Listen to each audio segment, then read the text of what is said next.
Hi guys, welcome back to my channel. Thank you so much for tuning in. My name is Rachel for those of you who are new, and I am in my second year of being a school psychologist out in the field. So for today's video, I'm going to be doing a Q&A. I posted on my Instagram a few days ago asking you guys to just ask me any questions that you have, whether it's about me, school psych, or a mix of both. And I have a few here in front of me that I'm going to try my best to answer. And just to preface it too, this is only my second year being a school psychologist, so I still have a lot to learn. I'm definitely not an expert in my field, so I'm gonna try to answer these as best as I can. And some of the questions I got, I really didn't know how to answer them, to the best of my ability. Some people were asking about school psych compared to other fields, and I really didn't know much about those fields. So I would just say, if you're comparing a couple different career paths for you, definitely just do your research on what the main roles are and what you would be doing in that role. So yeah, I'm gonna try to answer as many other questions as I can, and hopefully this video won't be too long. If not, I'll do a part 2. So let's get started. Okay, so the first question that somebody asked is, how hard was it for you to get into grad school? I shared this on my grad school interview tips, but it was, I'm not gonna lie, it was more competitive than I thought. I had graduated my undergrad with a double major in psychology and HDF, which is Human Development and Family Studies. And I graduated magna cum laude, which is a pretty good GPA. It's 3.5 or higher. So I thought I had a good chance of getting into most grad schools I applied, and I think I applied to 4 or 5. And I got waitlisted at 2, I got rejected at 1, and then I got accepted at 2. So yeah, it is a little bit competitive, I'm not gonna lie, but any way that you can stand out, say you don't have the best GPA, I would just try and make your, what is it called, the personal statement that you submit to them, as strong as possible, and why your GPA really shouldn't matter, and they shouldn't base their decision off of that. I did terrible on the GRE, the graduate record examination you have to take, and I just bombed the math because I hadn't taken math in years. So I wrote that in my personal statement about how that doesn't define me, and I ended up getting into that program. So yeah, I would just say try and include as many personal factors about you and why you really want to go into that field. Okay, so this question says, how can we get experience while in undergrad? Okay, so I mean, the biggest experience you could do is probably doing an internship, whether it's part-time or full-time. So my senior year, I had to do a full-time internship for 1 whole semester, and that's when I thought I wanted to go into therapy. So I was able to intern with a marriage and family therapist, and that helped me realize that I didn't want to just do that as my career. I didn't want to fully counsel people all the time, and I didn't really want to work with adults. So that led me to do some research, and then I realized, okay, school psychology is the field that I'm the most interested in. So yeah, I would say definitely try and just apply to a lot of internships that interest you or you think might interest you, or even just doing part-time work, being an ABA technician.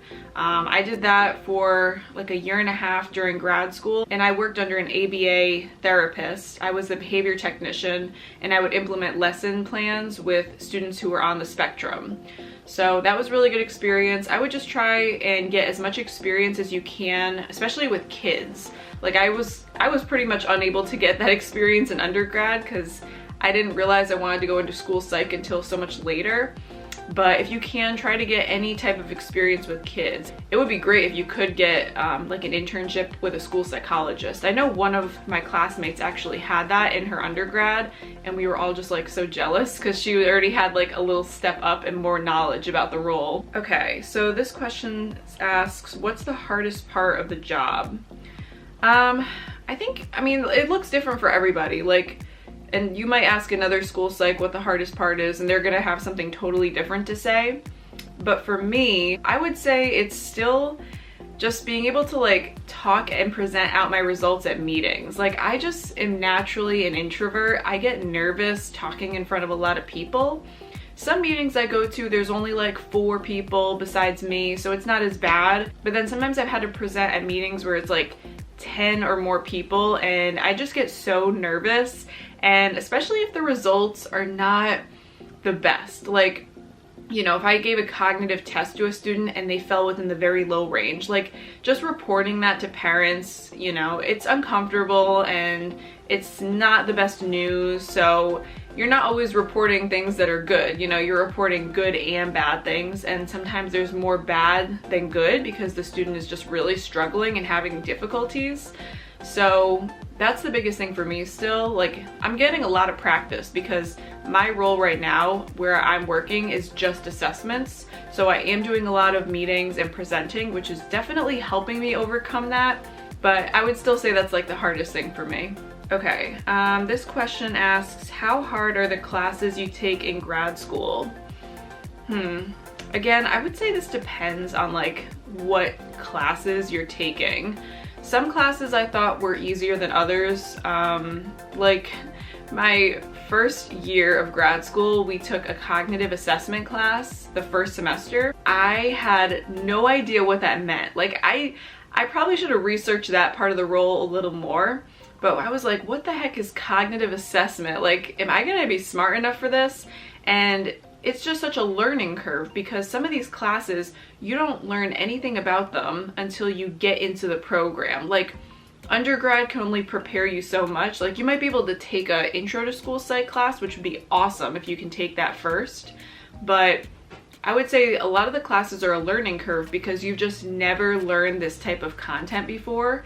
Like learning about special education law, ethics, that was huge. That was definitely a learning curve for me. So I would say it just depends. I think what came easiest to me was the counseling classes because I had taken a couple of counseling classes already since I thought I wanted to be a therapist in my undergrad years. So that was probably what came easiest for me, and learning about assessments was probably like the most difficult. Okay, this next question asks, what are like the best study tips that you have when you're in grad school? Studying, honestly, it looks so different for everybody. Like, I'm honestly not the type of person that really learned a lot when I was studying with my classmates because we would always get distracted and just like talk to each other. So that was like okay. I enjoyed like hanging out with them, but it wasn't like the best for me for studying. Like, I have to study in total silence. I can't have any distractions. So for me, one thing that really helped, especially when studying for like exams or tests, was just going to my school's library.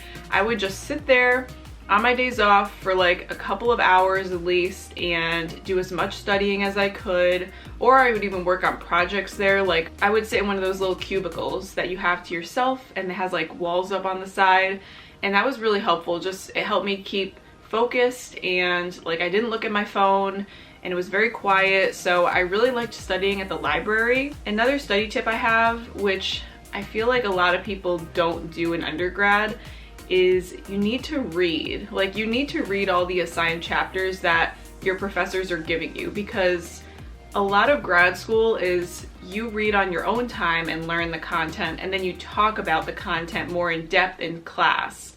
So it's not like they're always going to be doing like detailed PowerPoints teaching you about that content. Like, sometimes they do, but it depends on the professor. So you definitely need to read all the material that they give you, because a lot of it is helpful. Like, some of it was like, does this really relate to me? But that was more like the classes like stats and stuff like that. But with the cognitive assessment class, counseling, I read all of those materials and they were so helpful. Again, grad school is such a learning curve, so you want to try to make sure you're doing as much of the reading as possible. Okay, this is a good question. Somebody asked, why is there a shortage of school psychologists? You know, I really don't know. I just think that whenever people think of psychology, they think of like research or being a professor. And they think of having like a PhD. So I feel like school psych is just so still under the radar. Technically, school psych started back in like, I think it was like 1920 or something is when it first actually came about, but it didn't actually get big until like the 80s. And it's interesting because it has really shifted over the years. Like, it used to be primarily a male role, and now it's like 90% female. It's very under the radar, and when I was doing psych classes in undergrad, they never once mentioned school psychology. Like, they had mentioned clinical psych a bunch of times. So I really feel like it's up to the professors to like get the word out, because it is such a good field. It's not like it's a bad field to go into.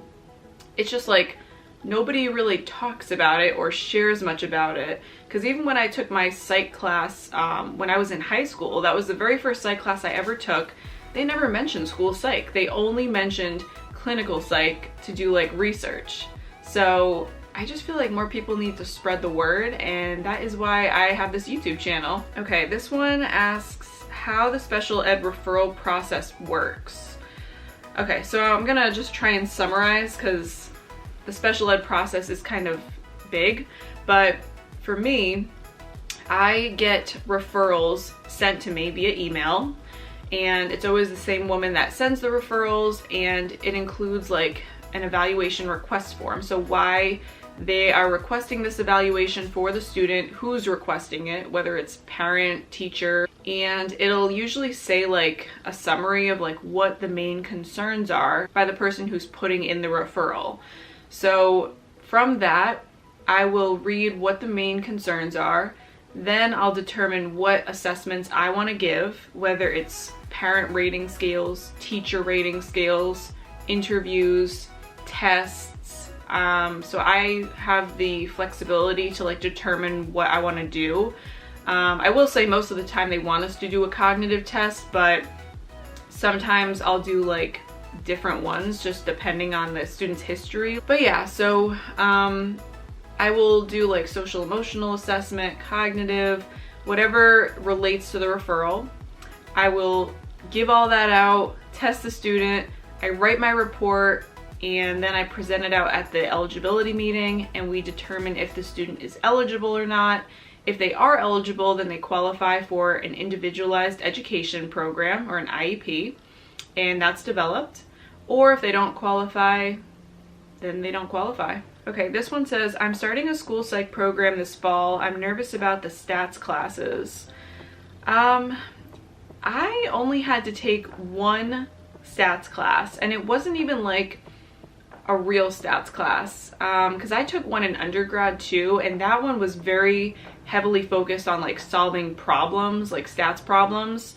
And in grad school, I just remember her really focusing more on like how it relates to research, and we learned a lot about like reliability, validity, that type of stuff. So it was more qualitative information. We weren't really doing a lot of just like solving stats problems, because I was nervous about that too. I was like, oh God, like I struggled through my stats class in undergrad, so I was, you know, I didn't know what to expect, but it really was not bad. We hardly did any problems. It was more just talking about like the qualitative aspect. Honestly, as a school psych, I don't ever use stats. Like, the only thing you need is to know simple addition and subtraction to score cognitive tests. You need an understanding of percentile ranks and standard scores and scaled scores. Pretty much like if I give a cognitive test, if they score between 90 to 109, which is standard scores, that's the average range. So if a student gets like a 66, that falls within the extremely low range, and their percentile rank would probably be in the first percentile. So that's pretty much what you need to know, are like the standard scores, percentile ranks, but other than that, you really don't need to know any math. Okay, and the last question I'll answer is, what is the pay for school psychologists? I talked about this a little bit in like a video way back when, but it really depends. Like, most school districts, school psychologists fall under the teacher salary, but there are different levels. So if you only have a bachelor's degree, you're getting paid differently than somebody with a master's or a CAGS degree.